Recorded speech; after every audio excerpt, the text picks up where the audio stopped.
All day long, I've been sitting with this feeling that I have to come and make this video. So I want to warn you before we get into it that I will be swearing. I'll be using my grandmother's French to talk about a little of the subject matter here today. So since Halloween of 2017, I have been a professional psychic medium. I have hosted hundreds of group readings, small backyard barbecues, big theater events. I have sat with thousands of people channeling thousands of spirits. And it's very important to me and my mission, and what I do here, to keep everything that I do and the connection to spirit as down to earth and as accessible and approachable as possible. There's far too much bullshit out there. And I want to talk to you for a moment about the bullshit, because there's far too much in the new age world that diminishes a person's power. And I think the spiritual path is walking through everything that makes us us and getting back to the core of the soul that is eternal to us. Let me use some visual aids to tell you what I'm talking about. This Herkimer diamond that came from Herkimer, New York. Imagine that this is your eternal soul. Well, you become an incarnate human being when you're born, and you have a body to inhabit, you have a family, a story, a culture, and here's some tarot cards. Imagine over this soul is your parents, your culture, the commercials that you watched, the movies that you saw, the best friend in 6th grade that betrayed you, on and on and on. We all become these really complicated algebra equations. We get messed up by our parents, we get messed up by our churches and our politics and our culture all the way. And we become the sum of our parts. Some of those parts are good and some of those parts are really unhealthy, traumatic, and painful. I think the spiritual path to me is working through this stuff. How our parents messed us up, our culture, our TV, all of it messed us up. To heal from it, to learn from it, to remove it, to deal with it, to live with it, so we can get to the beauty that is this while we're here. Because when we die, we're going through all of this. We're going to learn from all of this. Now, I did not grow up in a religious household. I grew up in a very down-to-earth household. And I did not have the upbringing that a lot of people have in churches. When it comes to churches and religions, in fact, especially of the Christian variety, we have basically two. We have the ones that preach God's eternal love, and we have the ones that preach God's eternal damnation. We have love and we have fear.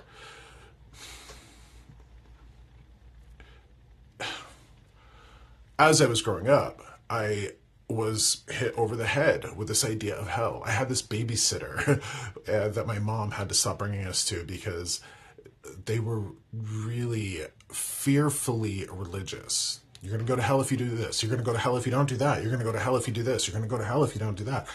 It was a little wild.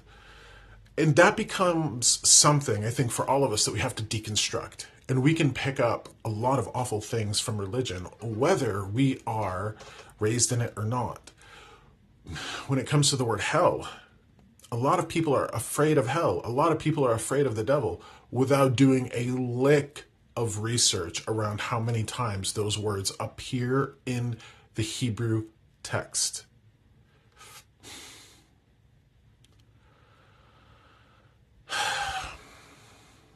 It's sad. It's sad. And I think a lot of us, like I said, have to deconstruct it. A lot of us of a spiritual inclination can deconstruct it, walk away from it, and then start exploring these New Age philosophies. And there are so many different New Age philosophies that shrink us, that a lot of people just, as soon as they're exposed to it, accept it as gospel without doing a lick of research, without diving into it, without peeling it apart. So I want to talk to you about a couple of those things, and I do promise that some people who are watching this may very well get upset. I don't ever want to insult a person's belief system, but sometimes I'm required to challenge them, and today is that day. Now, I bring this up because out of the thousands of times that I've sat with people and communicated with spirit, there's no hell. There's no lake of fire where we burn for all eternity. There's certainly regret and things that we have to work through as we move through our life review and all of those things that we go through when we die. But there's no hell. There's no lake of fire where God punishes us because we had premarital sex. In the New Age world, there is this idea of being, and I'm going to use air quotes here, of being an empath. I'm not sure if you've heard this. Some people are very familiar with this, and some people have never heard of it before. But there's this idea of being an empath, and I want to speak to that because any time that I've ever heard anybody refer to themselves as being an empath, it's from a place of spiritual disability or spiritual narcissism. I had a group reading the other day. A small family came in, and there was this one woman, and she just kept going on about like, no, it's because I'm an empath, and it's because I'm an empath, and I am an empath.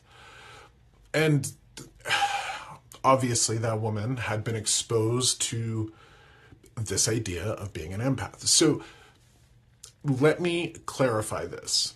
Empaths don't exist. It's going to piss a lot of people off for me to say that. Empaths don't exist. I have done PhD level research around the idea of empaths because the entire time I've sat with these thousands of spirits, never has a spirit come through and said, well, daughter, wife, you're suffering in this world because you're an empath. Never once. It is a human construct. And in fact, dig into it and research it, and it comes from a science fiction story. It comes from Star Trek. Then it got sort of manipulated in the 80s and 90s through the New Age field to tell people that they're an empath. And I get it, because a lot of people, they suffer because they're highly sensitive and they have a high degree of empathy. And then they'll encounter people who are peddling like how to survive being an empath 101. Let me set the record straight here. Empaths don't exist. Empathy exists.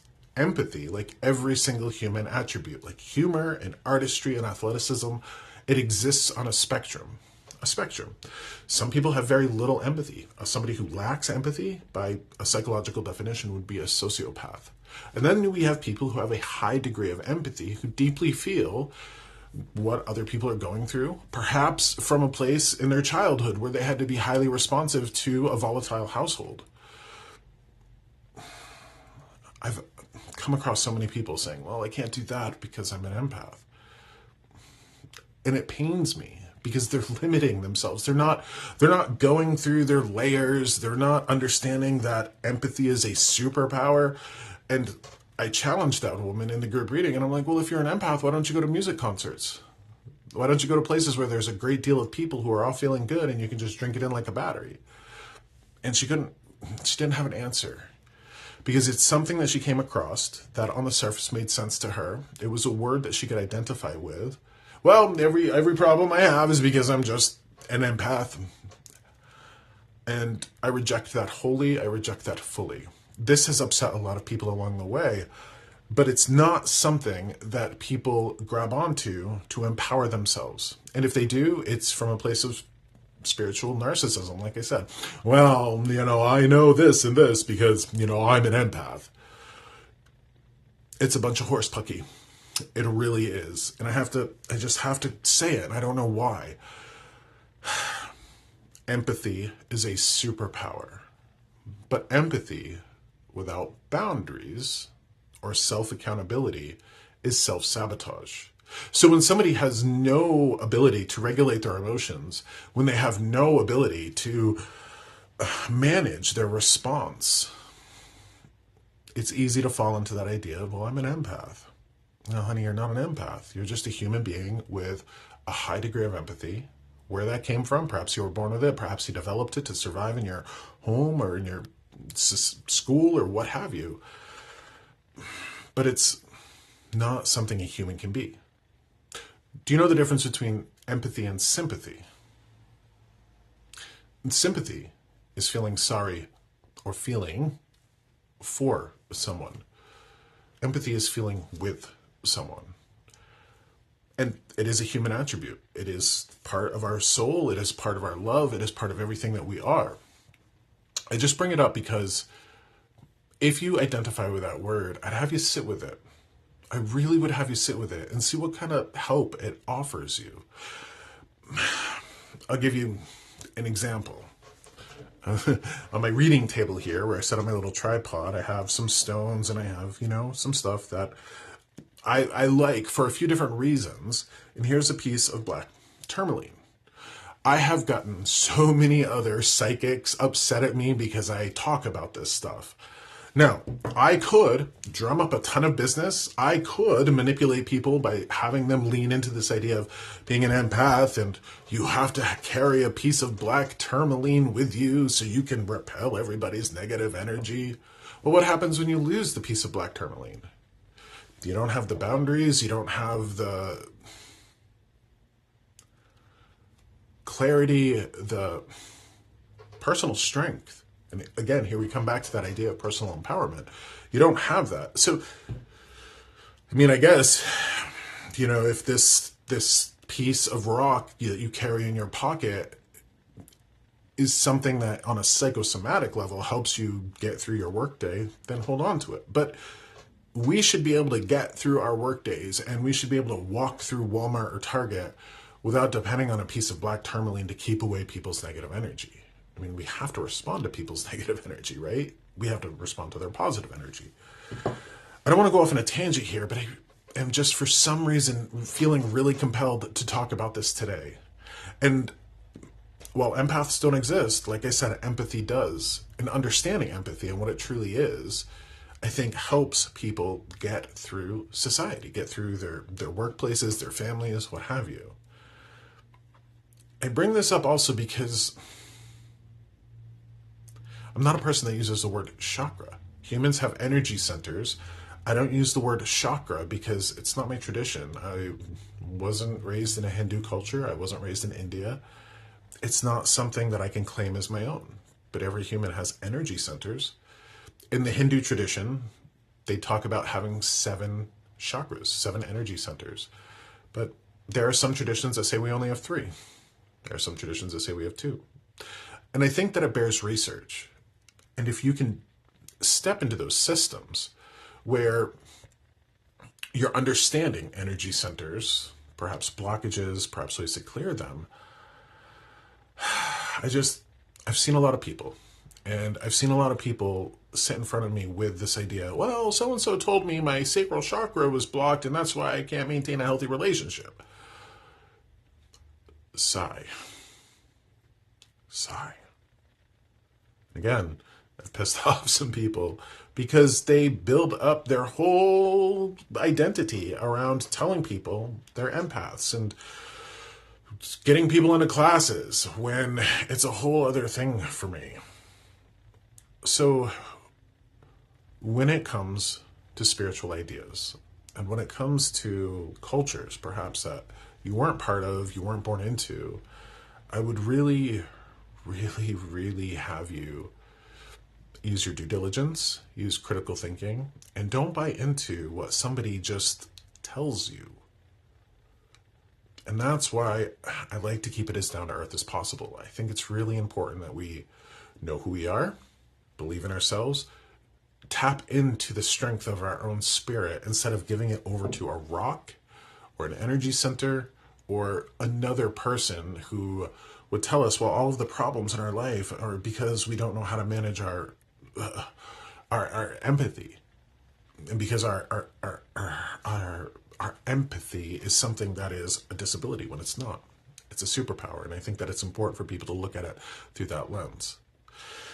So when I talk to people about The Secret to Life, and like, this is the book I wrote this year, The Secret to Life Ain't So Secret, down to earth spirituality, I want to keep it as down to earth as possible because it can get way too out in left field.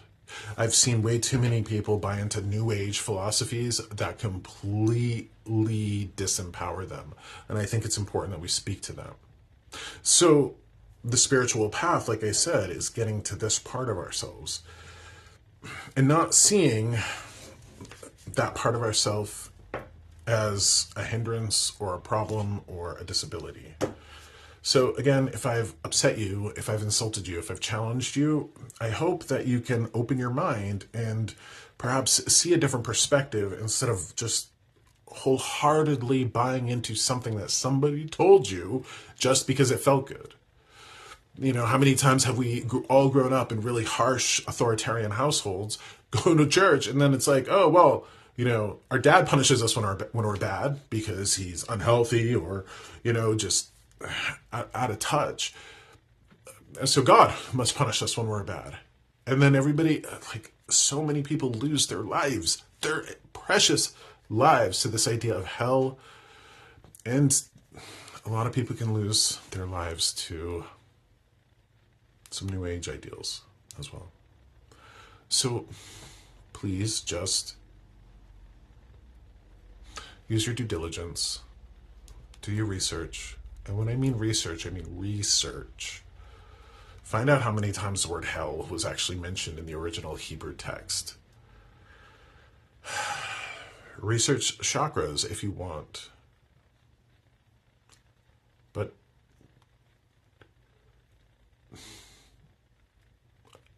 only buy into these philosophies if there's something that empowers you.